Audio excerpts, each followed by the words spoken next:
Salut tout le monde, bienvenue à votre Daily News. Aujourd'hui, on est le 8 mai 2019. J'espère que vous avez passé une magnifique journée. Pour vous, en effet, on est le 8 mai, mais pour moi, on est le 7. En effet, j'ai enregistré cette Daily News-là hier soir.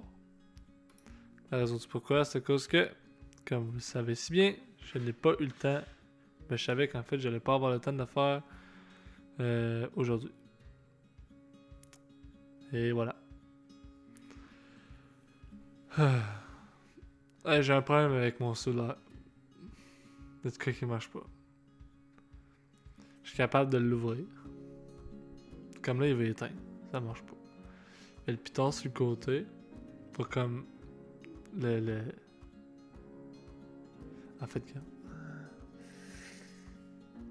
Le piton qui est sur le côté, juste là. Il est comme renfoncé. Fait que... Ça fait en sorte que je suis pas capable de le fermer. Fait que si je le rouvre... Comme là, il reste constamment ouvert comme ça. Cell phone problem. Puis là, j'ai trouvé une petite façon de le fermer. C'est que first, il faut plus qu'il soit dans son étui. Il faut que je tire le bouton pour l'ouvrir ou pour le fermer vers moi, à la place de juste le pousser comme un iPhone normal. Je sais pas. D'après moi, dans pas long, ça va changer. Mais ouais, on va voir. That's it, that's out. Bon, de quoi qu'on va parler aujourd'hui? On va parler... Puisqu'en fait, c'est un sujet que... Aujourd'hui, puisque vous savez que c'est un Daily News préenregistré, j'ai décidé de parler d'un sujet que peu importe que j'allais parler soit aujourd'hui ou demain, que ça va être quand même être d'actualité. Fait que j'ai décidé de parler d'un article qui est sorti mardi le 7 mai, c'est-à-dire hier, à 5h30. C'est dans le Journal de Montréal, c'est dans la catégorie Monde, Europe. Accident d'avion à Moscou, les enquêteurs s'orientent vers une erreur de pilotage. Je vais vous lire l'article, ça va comme suit. Plusieurs erreurs de pilotage sont privilégiées par les enquêteurs pour expliquer l'atterrissage d'urgence et l'embrasement d'un Sukhoi Superjet 100 de la compagnie russe Aeroflot dimanche à Moscou, qui a fait 41 morts, rapportaient mardi les médias russes.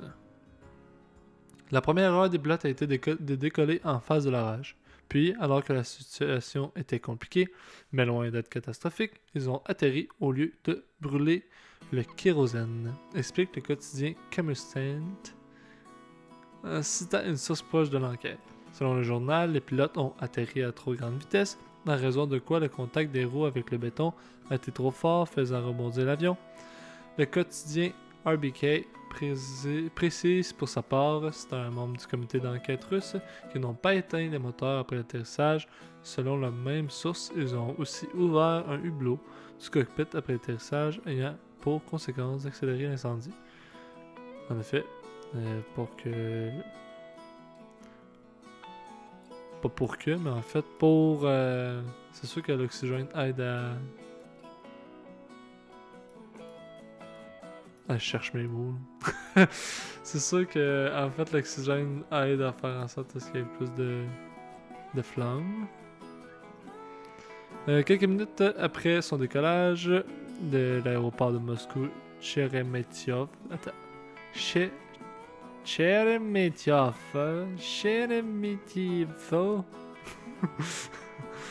vers Mousmansk, qui est au nord, le Superjet 100 a dû faire demi-tour pour un atterrissage d'urgence au cours duquel l'arrière de l'avion s'est embrasé.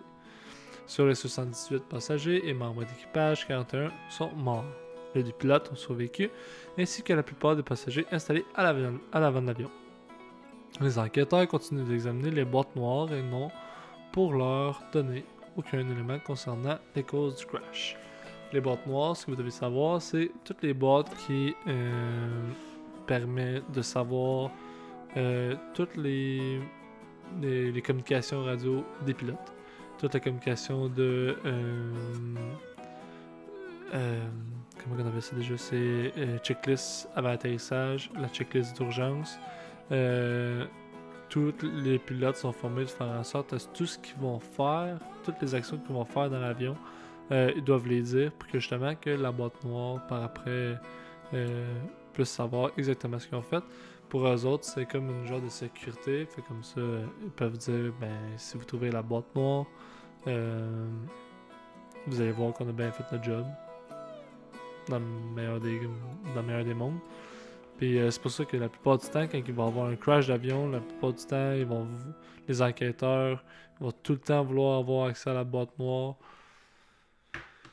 Fait que, parce que ça considère un renseignement assez précieux. Le pilote Denis F. Dovkimov a expliqué que l'avion avait été frappé par la foudre, mettant hors service ses équipements de bord d'aide au pilotage. La chaîne de télévision russe REN TV a publié ce qu'elle a présenté comme une retranscription de la conversation entre les pilotes et la tour de contrôle, montrant que le pilote était resté calme au moment où il demandait à atterrir d'urgence. C'est comme...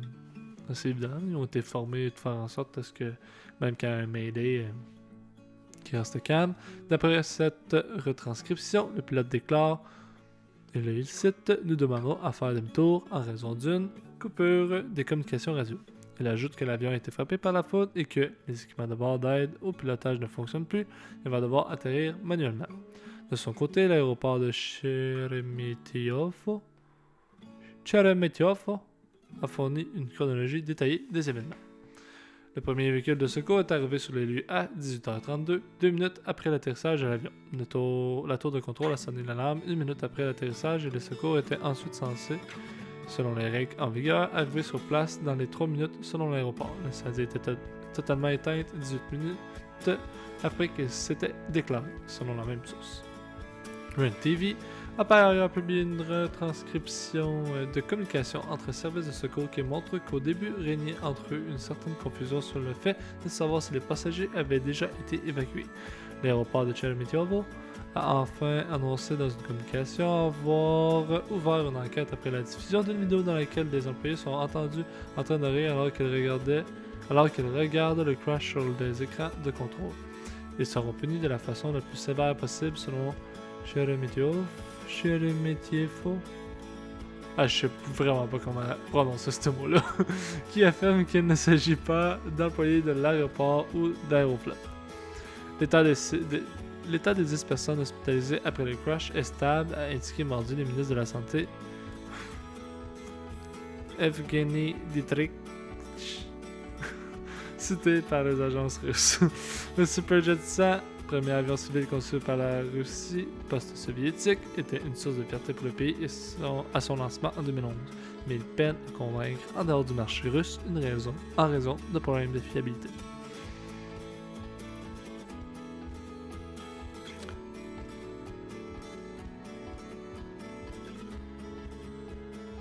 Eh ben.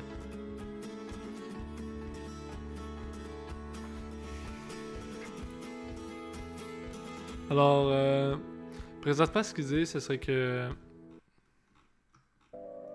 ça serait la faute des pilotes. Je sais pas, on aurait dit que je... Parce qu'à date, l'argument, qu'est-ce qu'ils disent? Un des arguments, c'est que les pilotes auraient jamais dû décoller vers la foudre. Après ça, ils disent que quand ils ont atterri à une trop grosse vitesse. Moi, ce que je sais, c'est que la majorité des avions, si je me trompe pas, des Boeing 737, en tout cas ça, je sais que c'est le même pour les 737, le train d'atterrissage peut pas ouvrir à partir de 200 nœuds, 220 nœuds maximum, parce qu'après ça, si tu trouves le train d'atterrissage au-dessus de ça, ça va juste faire en sorte que ton train d'atterrissage peut arracher. Là, eux autres, ce qu'ils disent, c'est qu'ils ont atterri à une trop grande vitesse. En même temps, si le train d'atterrissage a été capable d'être déployé, c'est parce que ça doit pas être si pire. C'est sûr que dans les airs et à terre, c'est pas la même chose. Il aurait dû vider le kérosène aussi. L'équipe d'urgence de l'aéroport, ça a l'air qu'ils n'ont pas fait bien leur travail. Il y en a qui disaient qu'ils riaient. Mais j'ai de la misère un peu avec l'aspect de la foot parce qu'il y a plein de vidéos sur YouTube que tu peux voir de la foot attaquer. Ben, pas attaquer. C'est parce que je regarde en même temps sur YouTube. Thunder Airplane. Il y a plein de vidéos sur YouTube que tu vois des avions qui sont frappés par la foudre puis rien qui se passe parce qu'en fait l'avion est censé être protégé pour ça. C'est un genre de paratonnerre si on veut. T'es pas supposé se sentir. Y a rien qui est supposé se passer là, en fait.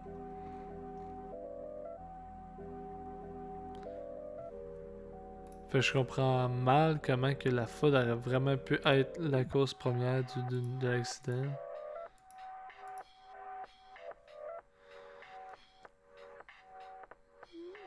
Non. Il y a vraiment plein de vidéos. Il y en a une, c'est Lightning Striking Planes Compilation. Puis t'en vois plein de vidéos. Là. Après 30 secondes, tu vois un avion de Delta Airlines qui se fait frapper par la foudre. Puis y a rien qui se passe. Ça. Fait que je comprends pas pourquoi que là, ce serait la raison du problème. Est-ce que c'est l'avion? Peut-être que c'est l'avion qui est pas capable d'handle un éclair. Mais ouais. Bref, 41 morts sur 78 passagers. Fait que plus de la moitié ont péri dans cet accident-là.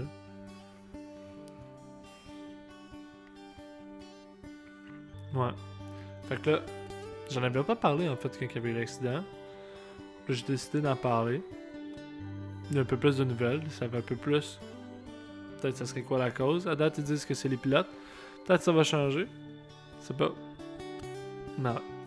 So. Accident d'avion à Moscou. Les enquêteurs s'orientent vers une erreur de pilotage. Voilà.